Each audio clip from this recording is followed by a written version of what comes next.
Now we're going to focus on nutrition, and that's going to be specifically dealing and identifying the role that certain elements and minerals have in the body. Now, how are we going to get those elements and minerals in the body? That's all going to be dependent on the foods that we eat. So we're going to be focusing on a certain element. We're going to identify its role, its function in the body, and what foods it's found in. Now, the top four elements of the body include hydrogen, oxygen, carbon, and nitrogen. Now, we did address this before in a previous lecture, but we're going to go into more detail now. Hydrogen is found specifically in vitamins A, B, C, D, and biotin, and vitamin K. Now, vitamin K does do a lot of the same type of things that potassium or the element K does, but they are two different things. So be aware that I'm talking about vitamins here, vitamin A, B, C, D, H, and K. So K is not the element, but the vitamin. Now, the element hydrogen is the most abundant of all elements in the universe. It's going to make up 90% of all atoms in the universe, but specifically for our body, it's going to be commonly found in water, fats, and sugars. It's also going to be found in proteins and in the structure of our DNA and RNA. Then we're going to talk about oxygen. Oxygen, again, found in the same vitamins, important in the human body. These vitamins are important for the immune system, nervous system, blood coagulation, different functions of our body. Oxygen primarily found as the molecule O2. Now it's O2, so it's not a compound. It would be considered a molecule because it's the same. It's about 21% in the air, so that's going to be vital for us breathing in. And of course, it's found in water and certain minerals. It's going to be a foundational element, of course, in water because it's H2O, in fats, sugars, and proteins. Now, carbon is what we call the organic element. Carbon is going to have hydrogen, oxygen combined to form sugars. It's also a main element found in the vitamins that we've already talked about. It's an organic element making up all living things. That's what organic means. Living, it doesn't mean healthy in this sense. It's talking about something that is living or coming from something that's living. So sugar is coming from something living. Milk is coming from something that's living. Sugar from fruit, sugar from bread, fat. These things are coming from living things, so it's considered organic. So something like water would not be organic because it doesn't have carbon in it, as well as hydrogen and oxygen. Then we have nitrogen, which is specifically found in the vitamins B, B1, B2, B6, and B12. And nitrogen is a key structural part of proteins. If you ever heard of amino acids, amino, and we're going to talk about this in the next chapter when we talk about biochemistry, amino acids, the amine is primarily a nitrogen with two hydrogens hooked to it. So nitrogen is a key part of an amino acid which makes up proteins. So these four elements make up more than 99% of our body. Now we're going to divide our lecture today into three main categories. We're going to focus on minerals, which are the major elements our body needs. Then we're going to focus on trace elements, which are basically the elements we need for our body for life function, but it's in a very small amount, and we'll talk about that in a little bit.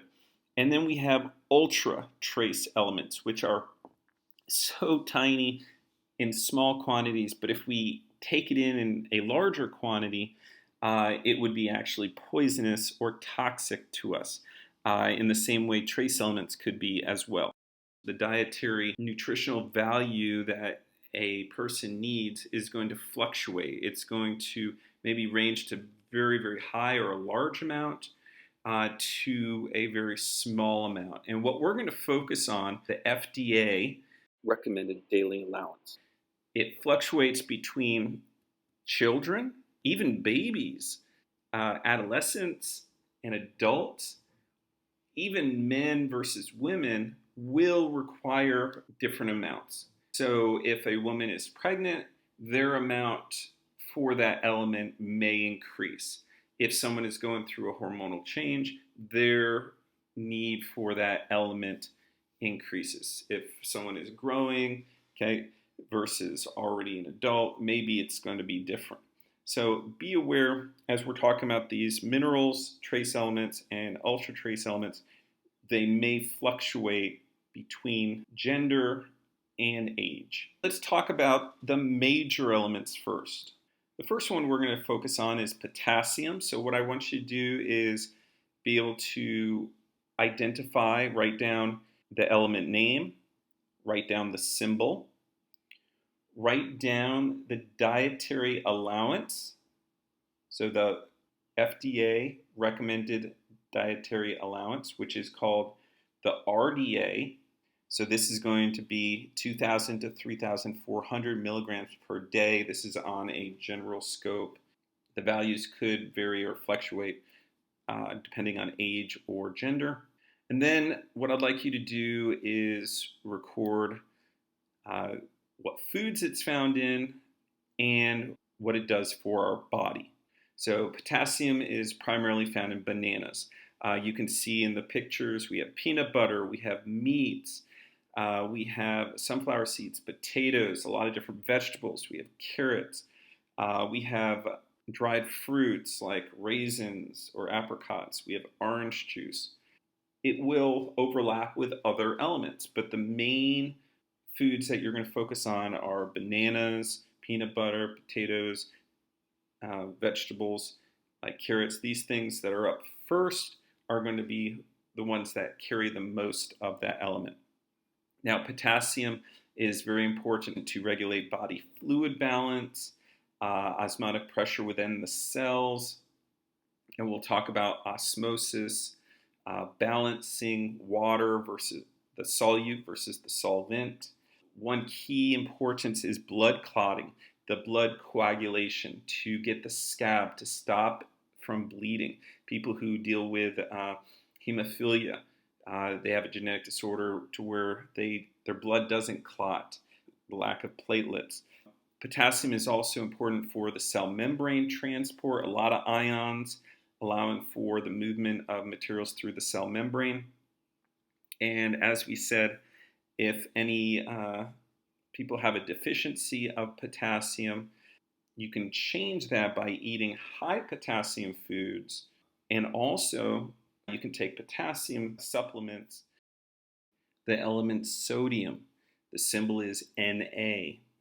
The RDA is 1,100 to 2,300 milligrams per day. It's primarily found in salt. So sodium chloride is the compound. Found in meats, fish, poultry, which is chicken, eggs, and milk. So you can actually have sodium added to a lot of materials, such as seaweed and different foods. A lot of people will have to maybe decrease their sodium intake because there's so much of it, and that can cause high blood pressure. It's very important for muscle contraction, nerve transmission, allowing to have healthy nerves and reaction. Helps maintain water balance inside and outside of the cells. So there again, the ion of the cell membrane moving in and out plays a crucial role, as we said, maintaining blood pressure. Sodium is an activator of certain enzymes, and sodium is rapidly absorbed into the body. And as we said, if we take in too much sodium, it can lead to hypertension. And hypertension is also another name for high blood pressure. Now, normal blood pressure is 120 over 80, but hypertension or high blood pressure would be 140 over 90. And that is very common as more than 3 million people in the US have hypertension. Now, chlorine, or we can say the ion chloride, is identified by the symbol Cl. The RDA is 800 to 2,300 milligrams per day, found again, as we said, in table salt because we have NaCl, found in olives, tomatoes, celery, seaweed. So a lot of plant-based materials. Now, chlorine, we add that to a pool to kill bacteria, but in our bodies, you don't want to just take in chlorine, but in our bodies, the chloride ion element reacts with water to produce hydrochloric acid, gastric acid, which is HCl. This gastric acid or gastric juice, it helps us digest the food. So it's very important in that way. It serves as a counter ion, so it allows it to bond with, as we said, sodium, as well as bonding with hydrogen to form that gastric juice. It prevents the growth of bacteria in the digestive system. So in the same way it kills bacteria in the swimming pool, it will kill bacteria in our digestive system. And it also, again, just like sodium, is absorbed rapidly into the body. And it is also excreted through the urine when it's not used. Here's an electron microscope shot of the muscle fibers and the nerves, and you can see potassium, sodium, chloride ions are important for the stimulation of muscle fibers from the nerve cell.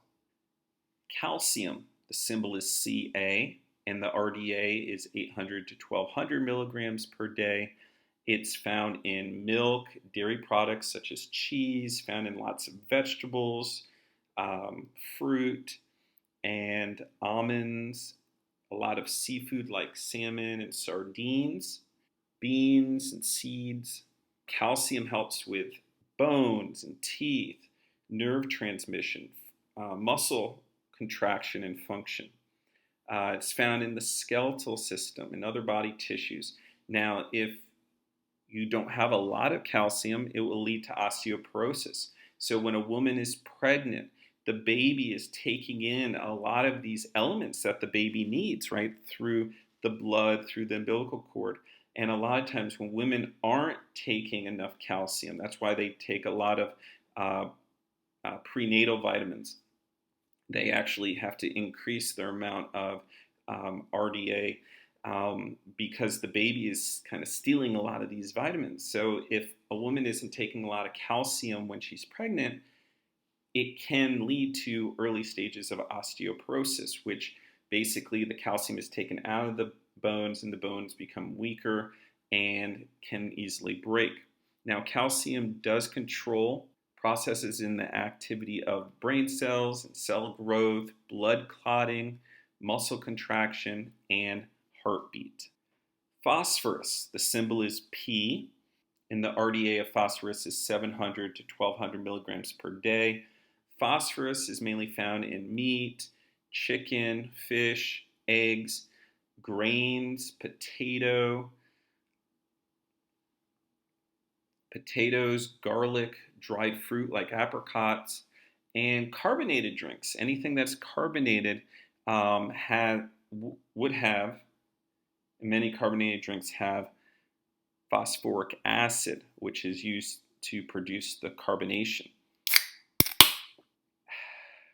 Now, phosphorus helps with muscle contraction, nerve conduction, or the transmission of those impulses between the axon and dendrite of the nerve to allow for the muscles to move. It aids in the production of ATP, or energy.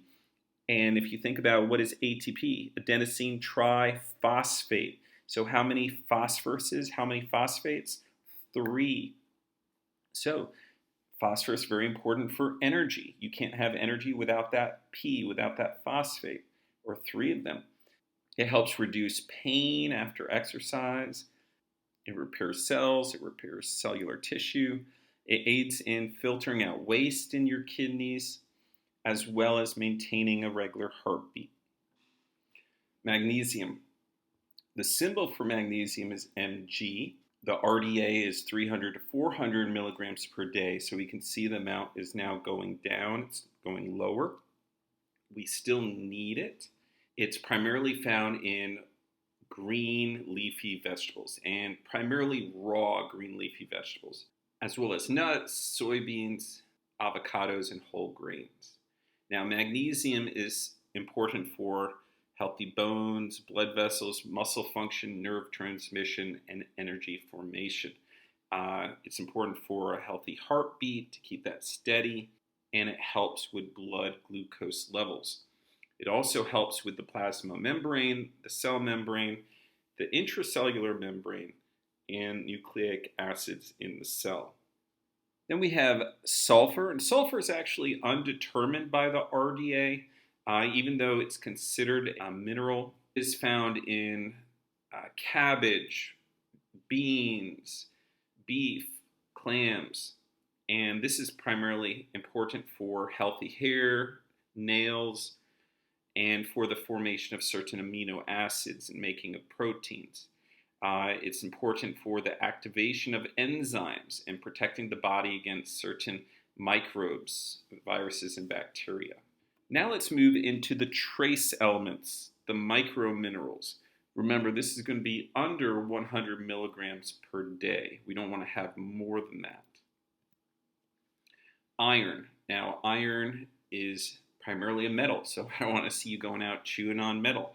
But what we have here is the symbol of iron is Fe, from the Latin ferrous, and the RDA, recommended daily allowance or dietary allowance, is 8 to 18 milligrams per day, so it's under 100.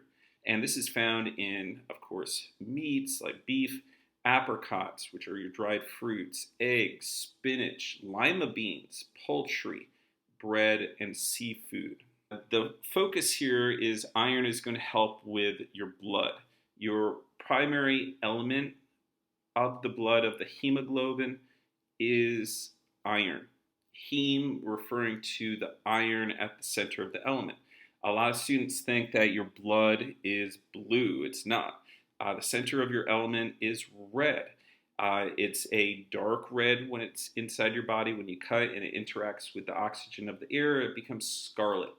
Our blood has a center element of iron, so iron is important.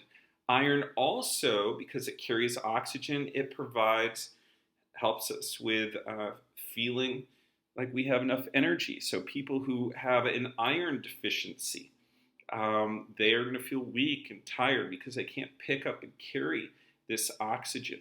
In the same way with people who have sickle cell anemia, it can't pick up the oxygen because of the crescent-shaped blood cells. It's present in the myoglobin, which is a protein in your skeletal muscles.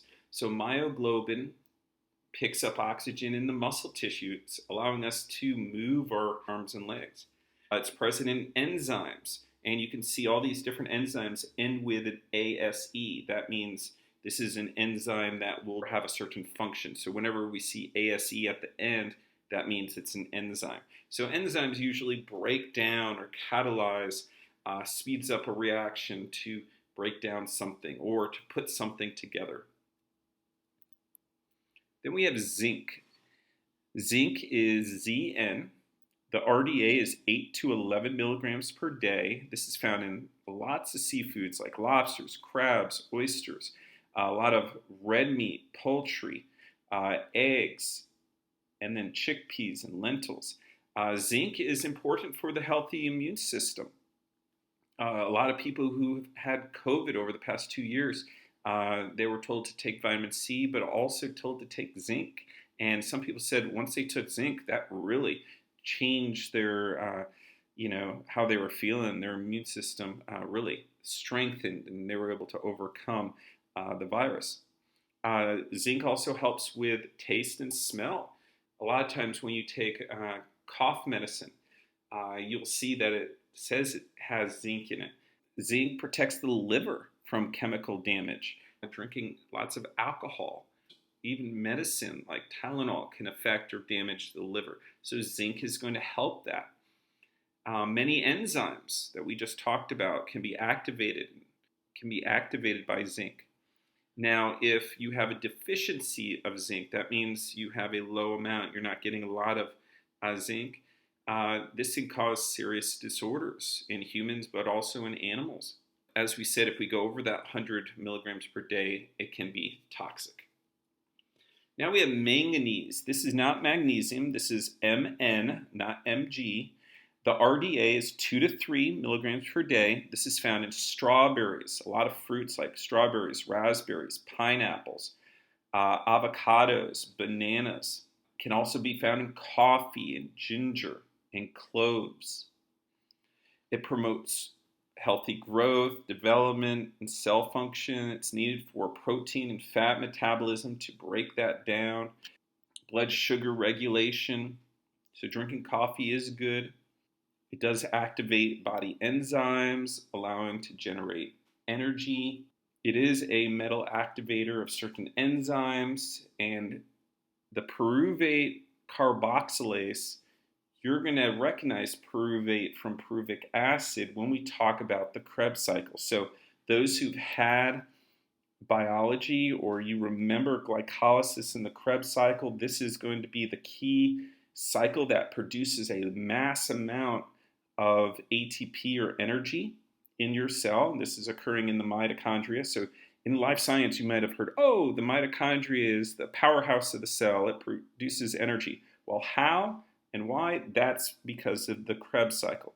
So manganese is an activator that activates this breakdown of the pyruvate to start the Krebs cycle. Copper, the symbol is Cu, and the RDA is 1 to 3 milligrams per day. Now, copper is found in organ meats like the liver and kidney, found in oysters and other shellfish, nuts, and mushrooms. It's also found in dark leafy greens, vegetables, green vegetables, prunes, cocoa, black pepper, and yeast.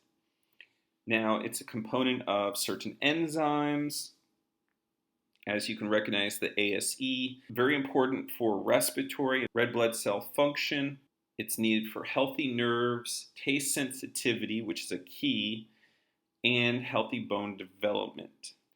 Now, fluorine or fluoride, the symbol for fluorine is F, and fluorine is going to be a 1 to 2.5 milligrams per day as your RDA. Now, fluorine is found in apples, grapes, calf liver, calf is a baby cow, cod, which is a fish, eggs, kidneys, tea, and sardines. So you don't have to necessarily be eating animals. You can be eating a lot of plants, even drinking tea to get your fluorine. Now, fluorine for fluoride is a prevention in dental decay. So you can have fluoride added to your toothpaste. If you go to the dentist, they can do fluoride treatments. Even in many cases, fluorine or fluoride is added to the water. Now, some people will argue, is that good? Is that unhealthy? Well, we only need 1 to 2.5 milligrams per day. We're not talking like mind control or brainwashing here, but we're talking about it's important for teeth and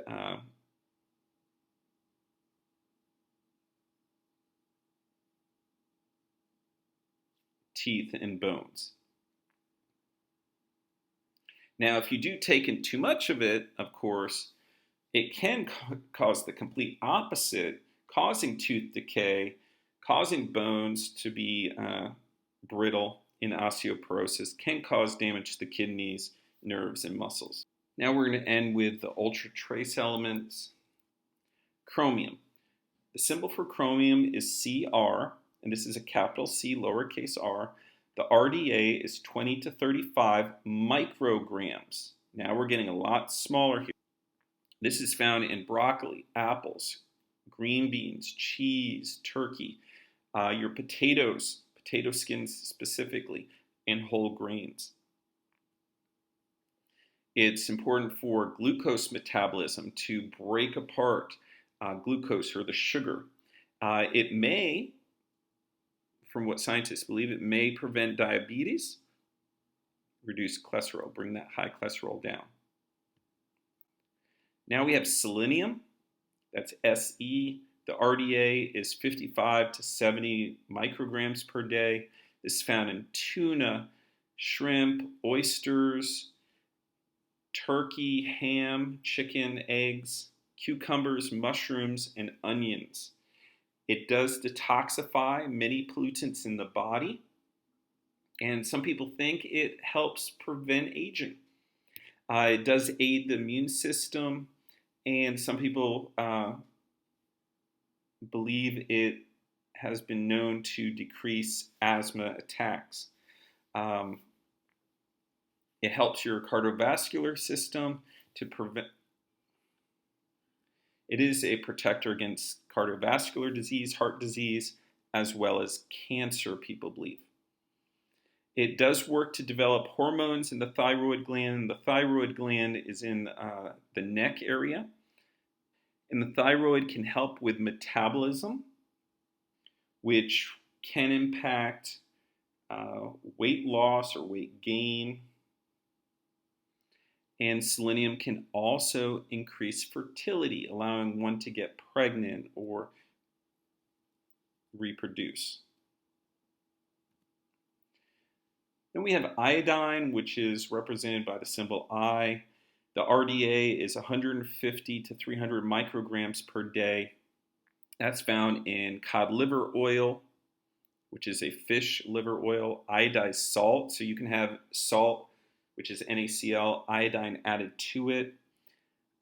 Seaweed, lobster, mushrooms, oysters, and different type of fish. Now, if you ever had like surgery done and you saw where they put this orange stuff around to kill the bacteria before they do the surgery, that's actually iodine. And so iodine can help. And iodine, as we said, can help the thyroid hormones. It can help with the body's rate of metabolism.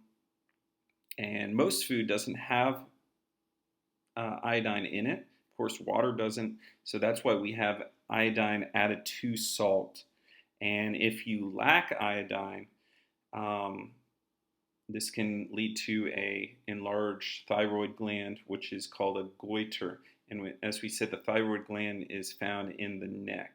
So eating seafood, a lot of seaweed can actually help. And here's a picture of the thyroid. You can see it's around the trachea. Normal thyroid versus an enlarged thyroid, which creates a goiter. Then we have some others such as boron. The symbol is B. This does promote bone formation as it interacts with calcium, magnesium, and vitamin D.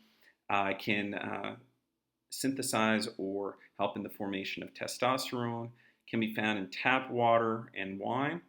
We have tin, which is SN, and this ultra trace element is found in very acidic foods such as pineapple and grapefruit, or any foods that might be stored in a tin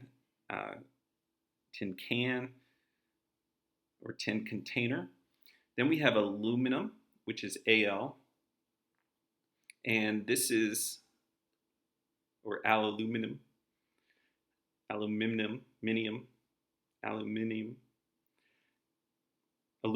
or aluminium.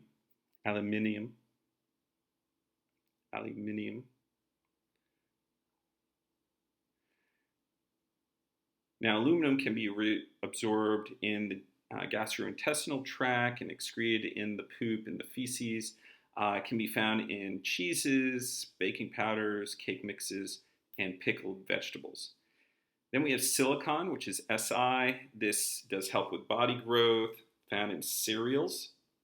And then we have nickel, which is Ni, and this is important for insulin activity, can be found in chocolate, licorice, and peas.